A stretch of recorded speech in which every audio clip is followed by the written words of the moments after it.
I'm Reese Laflare, and you tuning in to Hot New Hip Hop.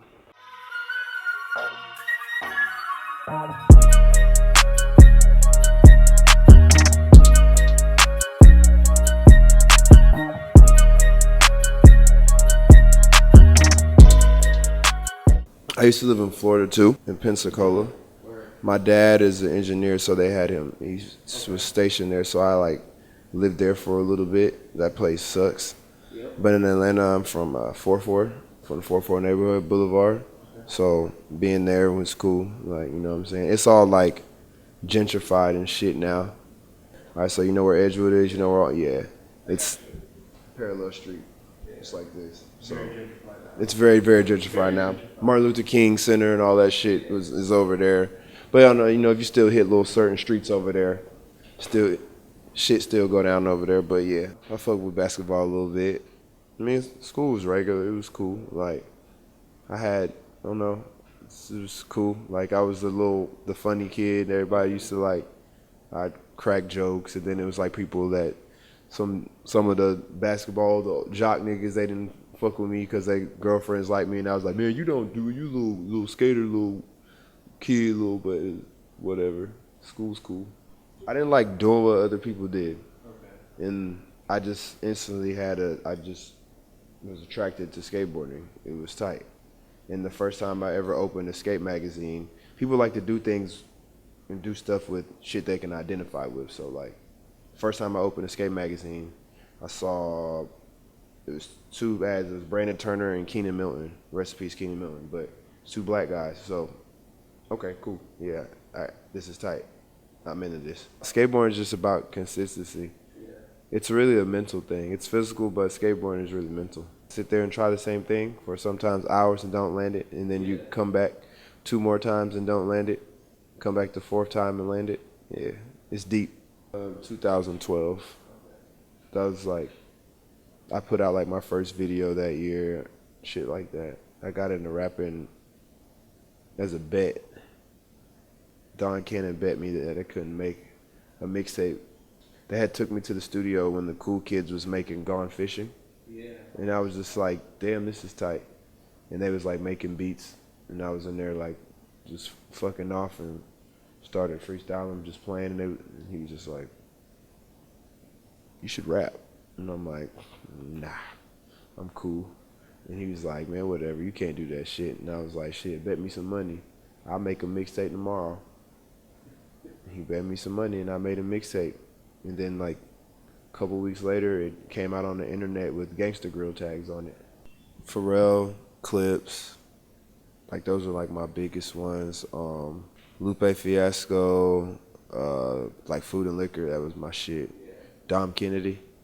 That was the first, outside of Cannon, the bigger dudes, Dom was the first rapper that I used to just kick it around. They were older than me, so I used to be around Dom all the time, him and Carter. So those are the rappers. I would be Dom's hype man on some of his shows, and I didn't even rap then, so it was funny. Yeah, it all starts in Atlanta. All the music starts from the street. You know what I'm saying? In the hood, go to the strip clubs, and everybody fuck with it. Or you got a movement, and everybody's rocking with it, and they just rock with it. But Atlanta's funny because it's so crazy. Everybody always says it's a lot of camaraderie. It ain't. Nah. From the outside, yeah. It's just because everybody was all cool at one time, so everybody was coming up at the same time. And then they all hit where they blew up kind of the same times or whatever. So Atlanta in general, yeah. So it seems like that, but nah. Looks really good for us, for sure, but everybody be on their own shit. It's just people's egos. But a lot of the producers and stuff in Atlanta, they'd be the producers and shit really are kind of the threading fabric, because everybody fucks with the producers. So that's low-key how some people end up jumping on songs with other people. It's just a vibe. So Don Cannon was a mentor. Dom Kennedy, sort of. Yeah. Chuck English from the Cool Kids. Yeah, he's always telling me got it, do this, do that. So Chuck's tight. But yeah, that's like been it. And it's just like homies. Some people that don't even like involve themselves in music, those are like my mentors. I actually have like OGs and big homies, you know. As far as kids that I've mentored, shit. Fucking the entire Atlanta. They've all came to my house, recorded at my house, slept on my couch, giving them clothes off my back. It's a lot of them. So, I don't know. I don't want to go too deep into it. Like, it's on the internet. Basically, like, man, Doug, my really good friend, his family, his mom, like, we all know, everybody know each other. And then he's really cool with Uzi, and Doug is a real stand-up person. So, like, the internet and people know that me and Uzi did not like each other, but they would be like, but he's kicking it with him, but then he's kicking it with him. All right. So Thug was like, y'all niggas gotta get that shit right, because that shit old, get it together. So that's basically how that came across. I was a fan of Scott Pilgrim vs. the World. Okay. And I just always felt like I was battling everybody.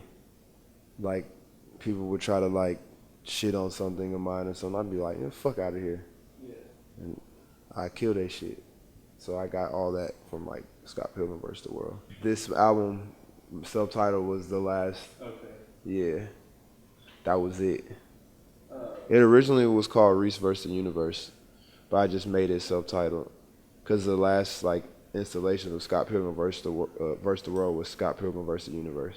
I feel like when you give something a title, it conceptualizes something and makes people be like, oh, that title, so it's gonna sound like this. No, it's just me.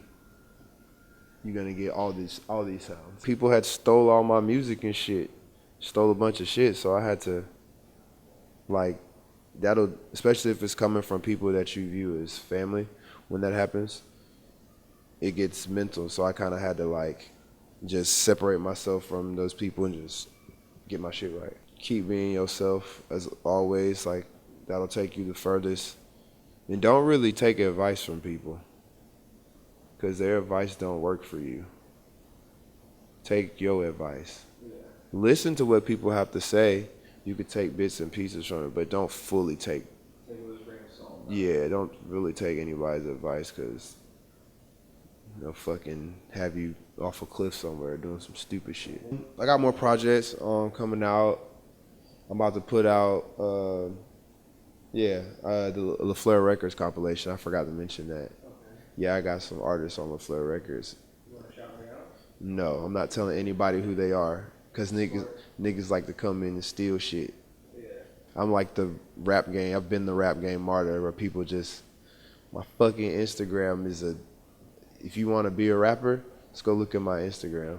That's what the labels, go look at Reese's Instagram. Michael Science Project.